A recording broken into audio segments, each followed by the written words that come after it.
All right, folks. Oh, hello. Hello again. Oh, okay. Surprise, extras. Erbil, how you feeling? Long day. Long day, coming to a and close? thank you everybody for making out today. I know with F1, roads been closed, it's been crazy, but seeing everyone here is great. And right after this, we're gonna have happy hour, foods, drinks, right outside. So stick around. Oh, very fun. Maybe we can start with the kind of like the micro, and we'll get more macro over the next 15 minutes. But there's been, just how many speakers did you have today? Like 20? 20? Yeah, 20, almost 30 killer speakers today. I'd love to know any favorite favorite insights or talks from the day? Yeah, actually, the panel that I always think the regulatory panels tend to be a bit dry. And I think that was the most interesting one this time around, at least for me. I hope everybody found it interesting, because it really crystallized something that I was thinking, okay, why is nothing happening in Europe? Because MiCA was one of the first regulatory frameworks to be announced, and it was supposed to unlock things way before US even considered Genius Act, and Asia started to move along, but nothing really happened. And we faced having a Swiss-regulated entity as ARF, as part of the Huma family. We faced a lot of that over the years. And Patrick, who was on the panel, who was the moderator of the panel, made it very clear. He said, everybody's moving forward. For some reason, Europe seems to be insisting that they want to be isolated. And for that reason, they're actually moving backwards, especially, when you think about the stable coins changing the global industry, and stable coins being the most useful when it comes to cross-border use cases. Europe seems to be isolating further and further. And I think that's a terrible outcome for Europe, but it kind of makes sense that, if you have a governance body that doesn't necessarily feel excited about this next wave of innovation, and they're kind of like stuck in their old ways, and they don't know how to unlock themselves, Europe is not going to make it, man. Erbil versus Macron boxing match coming up in November. No, that's a great insight. I think that the capital requirements around MiCA as well, or for stablecoin issuers, are kind of crazy. Let's talk about something a little bit more positive then. Today, you guys had a big announcement announcing you were joining the CPN. For anyone who missed it, tell the folks what is the CPN and why is Huma joining it so bullish? Yes, so yesterday, Circle at Circle Forum announced that Circle Payments Network, CPN, is going to onboard their first third-party partner. Oh, and who might that be? That's going to be Huma and our licensed regulated entity, ARF. So Huma and ARF are going to provide embedded credit solutions to the parties who are on CPN transacting across the board. That's going to basically start the first wave of a different kind of adoption for us.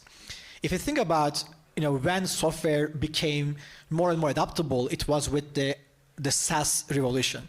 And I see this actually very similar to the SaaS revolution. When you start putting third-party solutions in a composable, interoperable way as an embedded solution to another network, then nobody actually needs to integrate or onboard to Huma separately. Anybody who is using CPN is going to be able to benefit from our services. And we're going to actually start replicating this for other payment networks as well, which means any payment network who starts to build on top of these embedded solutions will be able to provide a much stronger network with more services and more capabilities. So I'm super bullish. Yeah, it feels to me just like the rising tide of stablecoins now. This really kind of positions Huma at the tip of the big wave that's starting to come. So love the idea that you guys will be able to continue to grow even if people aren't coming to Huma.finance as you do. That is super excited, and I think people maybe are sleeping a little bit on that since it's so new. Are there any? I mean, obviously Huma's come a long way in the last year or so that it's been. When you think about Huma right now, what is the most underappreciated part of the project? I would say we had actually this conversation earlier on with Richard and another party. There are very, very few teams who carry this mix of DeFi DNA and the TradFi DNA. Because we merged with Swiss-regulated company ARF, we have a very, very strong presence in TradFi. We have amazing banking partners with Citibank in the US and others around the world. We have people who have really moved regulatory systems the right way in the team right now, and we also have a very strong technology product team that has built, products for billions of people at companies like Facebook and Google. And that is a very, very, very unique DNA that is very hard to replicate. And we are seeing that most of the partners that we work with keep pushing their partners to us because they believe out of everybody else they work with, we might be the only ones capable of patching things together and providing a solution to the large financial institutions where the world is actually quite complicated. So that subject matter expertise, having been in I guess they're not really trenches in TradFi, but Trenches of TradFi. The trenches of TradFi, yeah. So okay, if you have this incredible team, you're starting to do these incredible partnerships like CPN, where does the next kind of 10x in growth for Huma really come from? It comes from, not necessarily directly from us, it comes from that right now, if you look at the last 3 to 4 months of adoption and where it's happening, payment networks that carry tens of trillions of dollars of payments are committed to transitioning very rapidly over to stablecoin-based settlements because that's the only way they can create a differentiation because the world has been stagnated on the payment side for almost like 50 years right now. Nobody has really built anything differentiated because it was impossible to build it on the old rails. Everybody got stuck with the capabilities of the old rails. Now they're realizing that they can actually build differentiated solutions. They're rushing to have that inch of advantage. And that means that more business is going to come for Huma. Just because naturally, if you try to build payment services, you will need services in liquidity and credit and settlement and other things. So that means more business for us. So that's going to take care of 5 to 10x growth. And then the other part is any institution that's actually trying to issue a stable coin, I made this prediction that there's going to be more than 1 million stable coins being issued in the next 5 to 10 years. And I think that's an underestimation, to be honest. And you guys know this very well because Jupiter has seen how, the whole token issuance has changed on chain. Yeah. And Jupiter grew on that, crazy revolution. The same thing is happening on stable coins at very, very early stages. All of those stable coins, the issuance they're going to realize is the easiest thing. The hardest thing is actually getting the circulation. It's getting utilized. And that's where, we're going to, again, be one of the very few solutions they will come to. Yeah, as they always say, first-time founders focus on product and second-time founders focus on distribution. I think a lot of stablecoin issuers are going to learn that as well. Can I throw a surprise question at you real quick? Let's do it. Have you guys thought about issuing a stablecoin?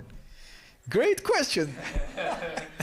We did think about it, especially when we launched the yield product on Solana, which is generating yield on top of stablecoins. We thought, okay, does it actually make sense to issue this as a yield-bearing stablecoin?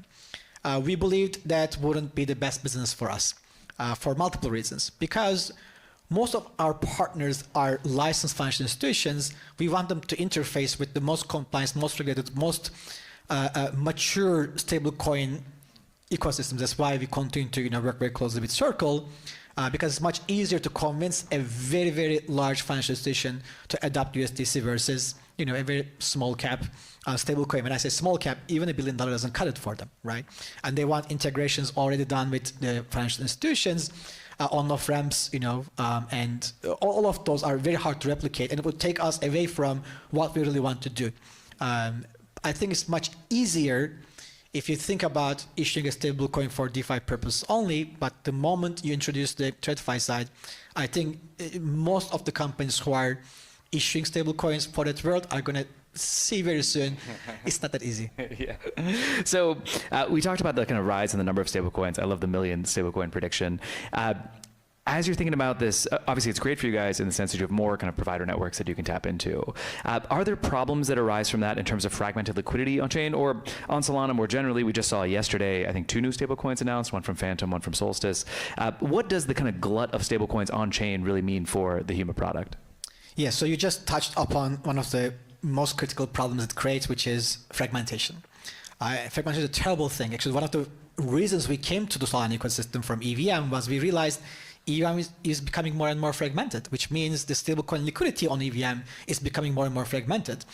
And Solana was going in the opposite direction. Solana, the stablecoin liquidity was being more and more consolidated and was growing very rapidly and has a good representation of multiple highly lucrative and highly liquid stablecoins. So we're going in the opposite direction with more and more stablecoins being large, which creates a lot of liquidity fragmentation challenges, which means more business for Huma. Am I happy about it? I'm not very happy about it because it also slows down adoption for certain use cases as well. And we need to start working harder on solutions that look more like clearinghouses, right? I think we will need to figure out how to get those swaps to happen atomically at close to zero fees. And that will require, I think, more ecosystem efforts, which some of them we're working on. Maybe announce it before the next PayFi Summit.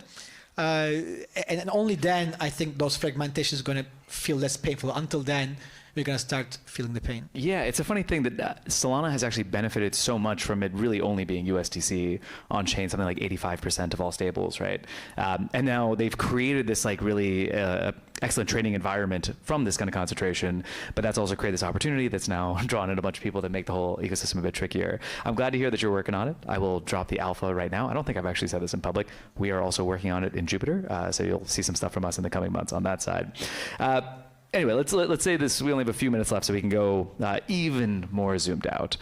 You guys, you and Richard, were kind of like leading the PayFi revolution as recently as like a year ago, is I think when it really got out. So let's say that you're about a year into it right now. As you think about the PayFi scene on Solana, how would you grade the ecosystem's performance? Yeah, it's been a year. That's right. And when we first started, it was Lily who pitched us this whole thing about the PayFi ecosystem that she wants to build, and how she wants to utilize a lot of resources from Solana Foundation to actually make it happen.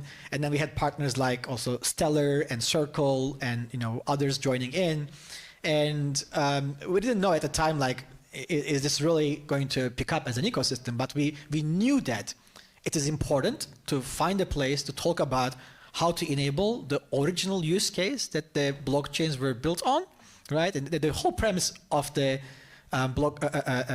Bitcoin white paper is electronic peer-to-peer, case system, and it wasn't happening. It wasn't happening. So we thought this is really important to actually invest in the ecosystem, even if it's only grows so fast. But no, like. We've seen, PayFi, we've seen Visa, we've seen MasterCard, we've seen Revolut, we've seen almost every single large player in the world who is in the business of, payments, actually coming to this ecosystem, either becoming a common member and working with us on various different reports and efforts. And today, I think we have more than 70 large payment companies who have participated in one way or another in the PayFi ecosystem, and it's not slowing down. We have new players. Like even today, I was thinking, this is our fifth time getting together with the ecosystem. I probably know 80% of the people showing up. No, like I met so many new companies, and it's great to be the place. It's great to be the center of gravity where anybody who wants to build anything about stable coins and payments showing up to PayFi. So what is the grade then, Professor Herbal? I'll give it a good A. A good A? Wow. Not an A plus, but good A. Okay. I would say I can hardly count more than a few large payment players who hasn't showed up on this stage.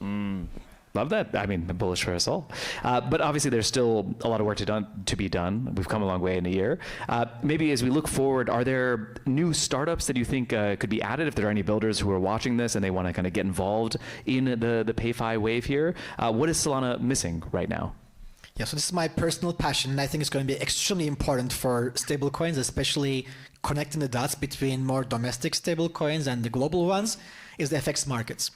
The FX market is one of the most critical components of how money moves, around the world, especially when it comes to global capital. If you think about continuous link systems, it's a central, service in New York that clears more than $1 quadrillion of payments by taking away the settlement risk between different FX pairs. And one of the startups I wanted to see, and actually it just happens to be that last week one example launched. I wanted to see, after seeing Ethereum's success, Ethereum, as you guys know, is a carry trade backed stablecoin, and it's been probably one of the most successful, stablecoin experiments of all times, and it has grown so much. I wanted to see an FX carry, because FX carry trade is the origin of the carry trade, and a currency carry trade backed stablecoin, and it actually launched last week. A friend of ours, Bilira, the founder of Turkish stablecoin, they launched a currency carry trade back stablecoin, which is generating close to 70% compound yield. It's insane because the world, if you think about currency carry trade, the world is going through a shift in interest rates, and you have markets like Japan and Switzerland where the rates are very, very low, and then you have markets where the rates are very, very high. And it creates an opportunity to do stuff that is actually way more successful, at least from a financial perspective, than Ethereum. And I think it also creates a better FX system and creates more attention for us to see more FX-related services. Wow, that's what was the number you said? Quadrillion? Is that how much they settled? It's more than $1.6 quadrillion of FX payments are settled through continuous link systems, which is a New York-based central service that does FX settlements, taking the risk away. That's mind-boggling. All right, maybe one last question over here then. Let's say that everything that you believe in starts to come to fruition, right? We see more of these kinds of experiments, FX carry trades, of course, but more issuers, more payment networks coming on chain and so on. This whole PayFi thing, it really works out. How does the world actually look different in 5 years? So we talk about this quite often when we introduce like why PayFi matters, because it's the core thing that bothers us so much is that even today, right? We're like in the digital age, everything is like instant. Money moves so fucking slow. And the average settlement time for any global payment, doesn't matter if you're a bank or a small business or someone who wants to send money home, its average time is about 3 days or so, and it's still so fucking expensive. So our goal is to see in 5 years, moving from T+3 being the common settlement time to T+0. And I think that's possible. I think that's a great way to end it. Herbal, thank you so much, and thank all of you for coming out as well. Cheers. All right. Awesome. Is gone, so I have to step in and pretend, and of course nobody can match him. So I think this is the end of the final session. We're about to close this one. And Herbal, you want to say something? Oh. I just want to thank everybody. I know it wasn't easy to get here. Every single speaker showed up on time, and we had amazing conversations. I hope you all took away some great insights. Some of the speakers are still outside. We're going to have a happy hour. There's going to be more food. Would love to see all of you. Yeah, cool. Thank you all very much. Yeah. One last one is this PayFi Summit is a good forum for us to bring all the dev, the ecosystem, partnership all together. We see a lot of great energy. Even today with the node closure, I apologize, we did not know. Node closure, the hotel told us this one does not impact us. But still, we still managed it. All the speakers showed up, and also a lot of people showed up. This is great. Thank you for the energy in the community. And the next one. Herbal, where is it? It's going to be in Abu Dhabi. Oh, so let's go. As part of Solana's breakpoint. I'm looking forward to see you in Abu Dhabi. See you in December. Thank you. Right. Bye. Thank you very much. Yep. Thank you, buddy. Of course, buddy. Of course. Oh, we got to do the photo. Yeah. Oh, why not? Yeah, that's great. That's good. Always. So much pressure to take a picture with these two guys.